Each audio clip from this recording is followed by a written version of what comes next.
KPCC ആസ്ഥാനത്ത് വെച്ച് സ്വാതന്ത്ര്യ ദിനാഘോഷങ്ങളുടെ ഭാഗമായി കേക്ക് മുറിക്കൽ പരിപാടി നടത്തി.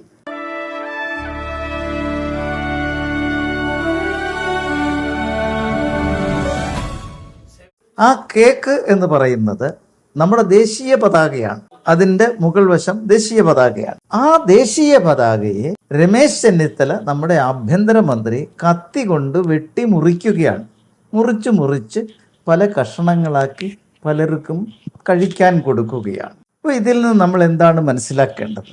ഇവരുടെ മൈൻഡ് സെറ്റ് ഇന്ത്യയെ പല കഷണങ്ങളാക്കി ശിഥിലമാക്കി നശിപ്പിക്കുക എന്നുള്ളതാണ് ഇവരുടെ ഒരു ലക്ഷ്യം. നമുക്കറിയാം, കോൺഗ്രസിൻ്റെയും ഒക്കെ ആഭിമുഖ്യത്തിൽ ഇവിടെ കട്ടിംഗ് സൗത്ത് എന്ന് പറഞ്ഞ് ഒരു പ്രോഗ്രാം കൊണ്ടുവന്നു. വിദേശ ശക്തികളുടെ പിന്തുണയോടുകൂടിയായിരുന്നു ആ പ്രോഗ്രാം. കേന്ദ്ര സർക്കാർ അതിനെ ശക്തമായി എതിർത്തതുകൊണ്ട്, പ്രതികരിച്ചതുകൊണ്ട് ആ പരിപാടി ഇവിടെ നടന്നില്ല.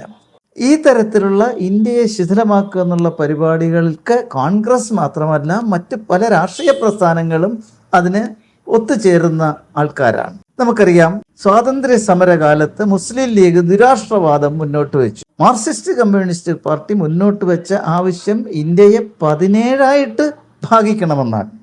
ഓരോ സംസ്ഥാനവും ഓരോ രാഷ്ട്രമായിട്ട്. അതായിരുന്നു കമ്മ്യൂണിസ്റ്റ് തിയറി. അതിൻ്റെ അടിസ്ഥാനത്തിലാണ് EM ശങ്കരൻ നമ്പൂതിരിപ്പാട് ഒരു പുസ്തകം തന്നെ എഴുതി, കേരളം മലയാളികളുടെ മാതൃഭൂമി എന്ന്. അപ്പോൾ ഭാരതമല്ല മാതൃഭൂമി മലയാളികളുടെ, കേരളമാണ്. ഇപ്പോഴും മുസ്ലിം ലീഗ് വീണ്ടും ഇതിനെ മുറിക്കാനായിട്ട് നിൽക്കുകയാണ്. കോൺഗ്രസിനും മുസ്ലിം ലീഗിൻ്റെയും ഒക്കെ ഇപ്പോൾ ആവശ്യം ജമ്മു കാശ്മീരിൻ്റെ പഴയ പദവി പുനഃസ്ഥാപിച്ചുകൊണ്ട് നമ്മുടെ ഇന്ത്യൻ പട്ടാളക്കാരെ കല്ലെറിയണം, ജമ്മു കാശ്മീരിനെ ഇന്ത്യയിൽ നടത്തിയെടുക്കണം എന്നുള്ളതാണ്. ഇതാണ് അവരുടെ മൈൻഡ് സെറ്റ്.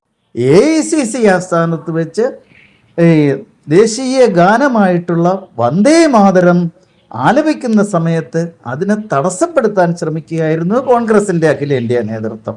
ഈ രമേശ് ചെന്നിത്തലയുടെ ഈ പ്രവൃത്തി കുറ്റകരവും ശിക്ഷാർഹവുമാണ്.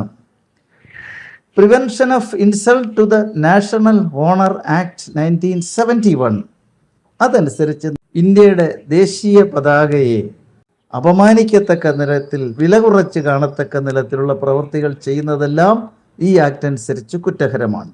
അപ്പോൾ ഈ ചെന്നിത്തലയും കൂട്ടരും ഒരു ഗുരുതരമായ കുറ്റമാണ് ചെയ്തിരിക്കുന്നത്.